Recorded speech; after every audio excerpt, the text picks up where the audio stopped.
যোৰহাটৰ চৰকাৰী বহুমুখী বালক বিদ্যালয়ৰ ৮২ চনৰ হাইস্কুল শিক্ষান্ত পৰীক্ষাত উত্তীৰ্ণ ছাত্ৰসকলৰ বিশেষ প্ৰশংসনীয় পদক্ষেপ।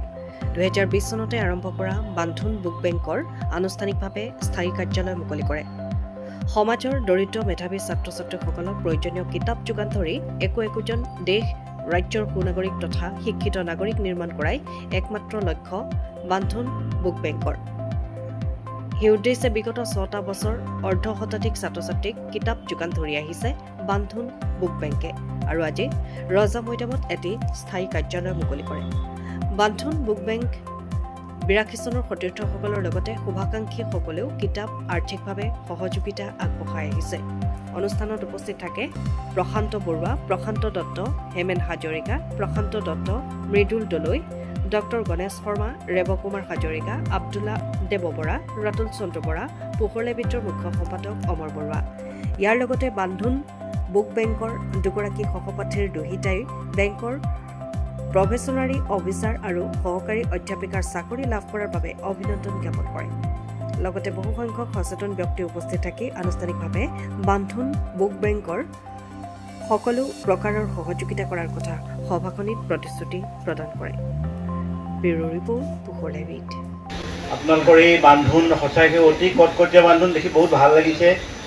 আমি একেখন বিদ্যা মন্দিৰৰ পৰাই আমি ওলাই আহিছিলোঁ, গতিকে আমি ককাই ভাই হিচাপে আমি নিজৰ ভায়েকসকলে যদি ভাল কাম কৰে বহুত ভাল লাগে। আৰু মোৰ মৰমৰ বান্ধোনৰ সমূহ অনুজ বন্ধু, বোধ কৰোঁ আপোনালোকৰ প্ৰথম অধিৱেশনত মই উপস্থিত আছিলোঁ আৰু গোটেই বান্ধোনৰ প্ৰায়খিনি সদস্য আমাৰ ৰজামনা ক্লাবলৈ আহি আছে। আৰু এই বান্ধোন মানে গাঁঠিবোৰ পুৰণা হ'লে ঢিলা হয়, কিন্তু ইয়াত আকৌ ওলোটাটো দেখি গাঁঠিটো দিনে দিনে টান হৈ গৈছে। কলেজীয়াসকল এই বান্ধোনটো গঠিত হৈছিলে বা আজিও স্কুল কলেজবিলাকৰ আমি যিবিলাক গোট দেখোঁ বা দেখোঁ, সকলোবিলাকে নিজৰ এটা বছৰৰ হেৰিটোক লৈয়ে চলি আছে। কিন্তু এই বান্ধোনে নতুনত্ব এটা কৰিবলৈ গৈ তেওঁলোকে বান্ধোনে কিতাপৰ বুক বেংক এটা কৰিবলৈ গৈ দিছিলোঁ। তাৰ কাৰণে প্ৰশান্ত বৰুৱাই আজি মোক মাতি আনি এনেকৈ সম্বৰ্ধনা জনোৱাৰ কাৰণে মই সকলোলৈকে কৃতজ্ঞতা জ্ঞাপন কৰিলোঁ। এতিয়া আমাৰ বান্ধোন বুক বেংকৰ সৈতে কালিহে ভালদৰে অৱগত হৈছে। তেখেত হৈছে আমাৰ সকলোৰে চিনাকি, আমাৰ ওচৰৰে এজন সফল ব্যৱসায়ী। কিন্তু তেখেতে কালিহে আমাৰ কথাকেইটা শুনি আমি সত্যযুক্ত কথা পাতি আছিলোঁ। তেখেত ব্যৱসায়ী সূত্ৰত মোৰ ওচৰলৈ আহিছিলে। তেখেত হৈছে ৰাতুল চন্দ্ৰ বৰা। তেখেত হৈছে আমাৰ পাচনি পাৰত আমাৰ বিকাশ গগৈ ঘৰৰ কাষত সকলোৱে চিনি পায়। তেখেত সফল ব্যৱসায়ী। তেখেত ইতিমধ্যে আমি যে সমাজখনলৈ বিভিন্ন সময়ত কাম কৰি থাকোঁ, তাৰ আচলতে ৰিজাল্ট এটা আমি কেনেদৰে পাওঁ। আজি আমি সেই ফলাফলটো পাইছোঁ। কেনেদৰে ফলাফল পাইছোঁ বুলি ক'ব পাৰোঁ যে আমি বিভিন্ন সময়ত সামাজিক অনুষ্ঠানবিলাক ঘূৰি ফুৰোঁ, তাৰ মাজতে ভাল মানুহ ব্যক্তিসকলক আমি লগ পাওঁ। তাৰে অন্যতম সকলো ব্যক্তিৰে বিশিষ্ট আৰু বৈশিষ্ট্য আছে, আমি সকলোৱে জানো। আমি প্ৰশান্ত বৰুৱাদেৱক এই মুহূৰ্তত আমি ধন্যবাদ জ্ঞাপন কৰিছোঁ। প্ৰশান্ত বৰুৱাদেৱে আমি যিদিনা লগ পাই আমি যথেষ্ট আনন্দিত হ'লোঁ।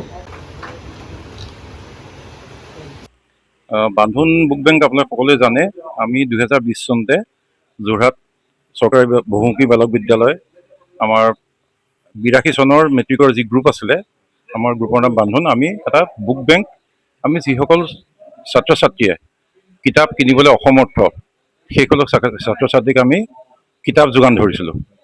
আৰু সেইধৰণে আমি প্ৰথমৰ পৰাই আমি এতিয়ালৈকে ২০ চনৰ পৰা প্ৰায় ৩৫গৰাকী ছাত্ৰ ছাত্ৰীক আমি কিতাপ যোগান ধৰিছোঁ আৰু অন্যান্যভাৱেও আমি সহায় কৰিছোঁ। এই ক্ষেত্ৰত আমাৰ বান্ধোন গ্ৰুপৰ সমূহ সদস্য তথা আমাৰ শুভাকাংক্ষী তেখেতসকলে আমাক কিতাপ তথা কিছু ক্ষেত্ৰত অৰ্থ যোগান ধৰি পেলাই আমাক সহায় কৰি আহিছে। আৰু এই ক্ষেত্ৰত আমাৰ এটা মূল প্ৰতিবন্ধকতা আছিলে যে আমাৰ স্থায়ী জেগা নাই কিতাপখিনি ৰাখিবৰ কাৰণে। যথেষ্ট আমি কিতাপ পাইছোঁ আৰু সেইটো আমাৰ কাৰণে, আমাৰ নিচিনা এটা অনুষ্ঠানৰ আমি নিজে স্থান লৈ পেলাই আমি কৰিবলৈ আমাৰ অসুবিধা আহিছিলে। আৰু সেই ক্ষেত্ৰত আমি নতুন এটা ঠিকনা পালোঁ। আমি আজি আমাৰ আনুষ্ঠানিকভাৱে, যদিও আমি এইটো আগৰ পৰা আমি ব্যৱহাৰ কৰি আহিছিলোঁ, এতিয়া আনুষ্ঠানিকভাৱে আজি আমি উদ্বোধন কৰিলোঁ। আৰু এই ক্ষেত্ৰত আজি আমাৰ বান্ধোনৰ বুক বেংকৰ যি আমাৰ প্ৰধান শক্তি আমাৰ হেমেন হাজৰিকা, এই মোৰ সহপাঠী প্ৰশান্ত দত্ত, তেখেতসকলৰ সহযোগিতাত আজি আমি আনুষ্ঠানিকভাৱে উদ্বোধন কৰিলোঁ, য'ত আমাৰ যিসকল শুভাকাংক্ষী শ্ৰীযুত মৃদুল দলৈ, ডক্টৰ গণেশ শৰ্মা, ৰেব কুমাৰ হাজৰিকা, আব্দুল্লাহ আল মামুন, দেৱ বৰুৱা, যিসকল শুভাকাংক্ষী, ৰাতুল চন্দ্ৰ বৰা, তেখেতসকলে আজি আমাৰ সভা আজি শুভনি কৰিলে।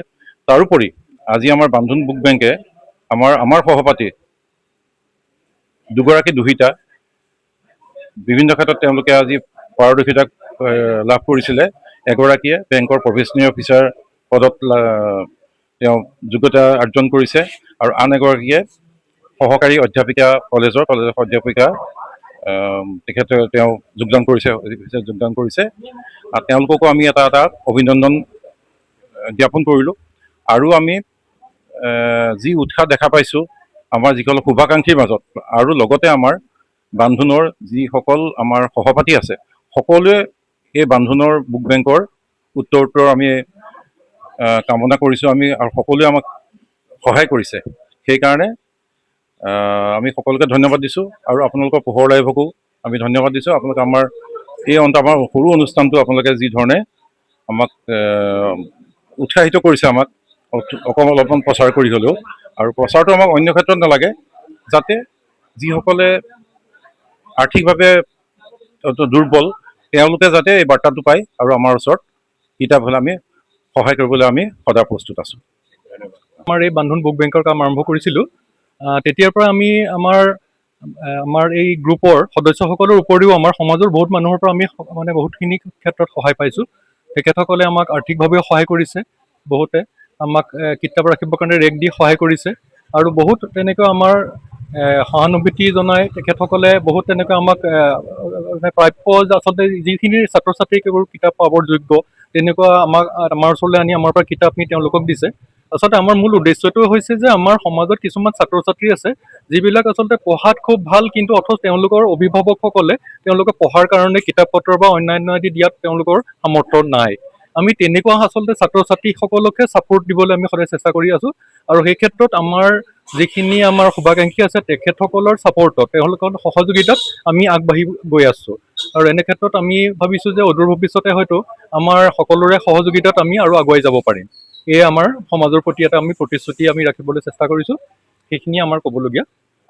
যিটো বান্ধোন বুক বেংকৰ যিটো আমাৰ অনুষ্ঠান আছে, এই অনুষ্ঠানটো আগতে আছিলে আমাৰ প্ৰশান্ত বৰুৱাৰ যিটো অফিচ আছিলে, এই কাৰ্যালয়ত আমাৰ আছিলে যোগাযোগ ৰক্ষাকাৰী এটা ব্যৱস্থা, কিন্তু এতিয়া আমাৰ এটা স্থায়ী ঠিকনাৰ নিচিনা হৈছে এইটো।